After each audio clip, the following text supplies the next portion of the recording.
Hello everyone, I'm so excited to be with you this week. You have been in my thoughts and in my prayers and definitely on my heart for a little bit. And I'm so excited to share with you all of the things that have been percolating in my mind and in my prayer time. And I'm going to bring you some of that today. So this week I have two questions that I want us to reflect on.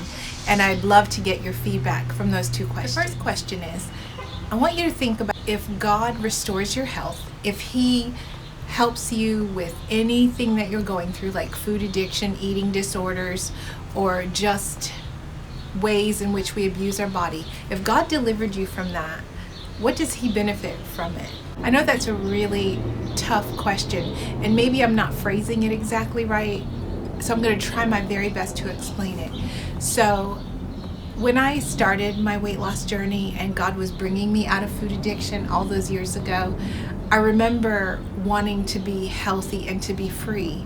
And I remember in my journal, I felt like God was pressing on my spirit, asking me, why? Why do you want to be free? What are you going to do with this health and this freedom that I give you? And it took me a while to think about that. And number one, at the time I realized I actually didn't want to be free. And I know that sounds crazy, but I wanted to keep my food addiction and keep all my favorite guilty pleasures without having to give up anything. But I also wanted to look good, and I also wanted to be cute in my own skin. I wanted to look healthy. So basically I wanted my faith to confess that I loved the Lord and that I honored Him.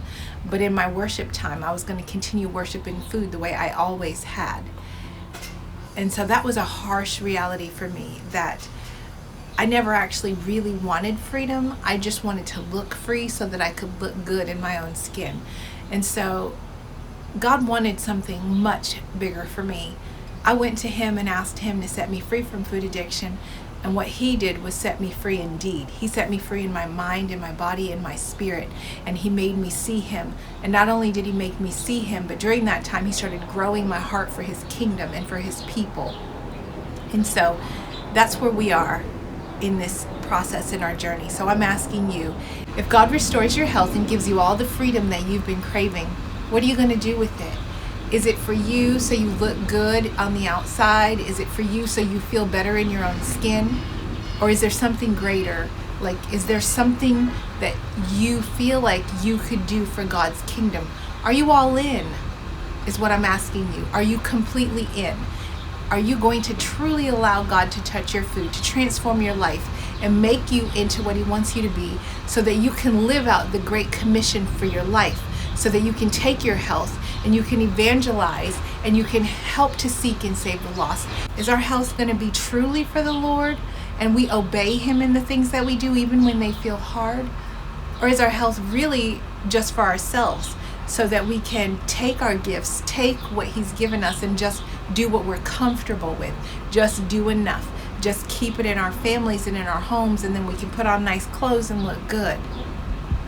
I think there's a greater purpose that God has for us, and that's what this community is about.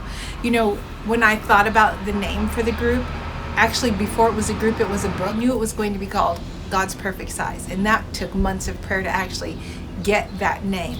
But I knew it was going to be called God's Perfect Size because for me, I mean, we're all seeking that size in our bodies, and we want to look good in our bodies and be the perfect size that we're supposed to be. But that's not what this is. This is being God's perfect size. This is being, it's like a puzzle, if you will. And when you have all the pieces of a puzzle, each piece plays a strategic part. Some pieces look the same. So if you put together 1,000-piece puzzle, you know it looks like all the pieces can, there are several pieces that can fit in that one slot. But the truth is, there's one puzzle piece perfectly shaped for that piece of the puzzle. And that's what you are.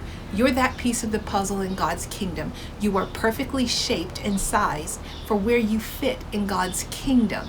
So think about when you are on this journey and when you're seeking to get healthy and be free. Is it about you being the perfect size for yourself and the world's definition of what it means to look good? Are you asking God to reshape you, to make you into the perfect size, the perfect amount of health for the place He has for you in your kingdom? And your place is important. Somebody's life depends on it. There's some soul out there who may not hear the gospel if you don't go. There's some soul out there who may not get fed tonight if you don't move and take the food. You are, I am, we are the hands and feet of Jesus. And we can't do the jobs that we were created to do if we live in this place of addiction and being strung along by the enemy and never fighting for our freedom. So you have a purpose and you have a place in the kingdom of God. And God needs us to be at our best health, whatever season, stage, or age we're in. We need to be that for the kingdom of God, to carry out the mission of Jesus Christ. So that's what God's perfect size is all about. And that's the question I have for you. If God gives you the desires of your heart, He sets you free, He makes it so that you never struggle with food addiction again, then what is it for? Is it for your glory or is it for His? And the second question I have for you, and I'm going to admit I've been struggling because I don't know what it is you need. And it dawned on me, I didn't ask. And so this week, my second question is, how can I serve you? I told you that I knew God was calling me to something more. And I knew when this group was formed, He was putting me here for a reason. I was to come in and share the word, not create products and t-shirts and items and slogans. This group is really a place where we come, we grapple, we pray for each other, we find our health, we find our freedom, and we go out into the world. But I don't know how to serve you best. Is it through videos? Is it through conversations? Would you prefer articles? What can I do to serve you better in this community? Because this community is not about me, it's about you. It's about me being faithful to the call that God gave me, but also serving you in the way that you need to be served. So please help me out in the comments under this video. Tell me what it is you'd like to see happen. What is it that you feel like you need on this journey? And if I'm able, and if God empowers me, I will gladly do that for you. But I can't know what you need unless you tell me. So make sure you comment below and tell me what types of things would you like to see. And be creative, think outside of the box. Whatever works for your lifestyle, whether you're on the go, you're a busy stay-at-home mom, and I know what that feels like, so your time is limited. Whatever it is you feel like you need, let me know. And then we'll see what we can get done in this community so that each one of us can walk in the fullness of Jesus Christ to carry out the mission of the gospel. Well, that's it, ladies. I thank you so much for hanging out with me this week, and I am looking forward to chatting with you in the next video, and I'm even more excited to read your comments this week and find out how I can serve you. Until then, I wish you grace and peace in the name of our Lord Jesus Christ, and may each of us carry out the will of the Father. Bye all.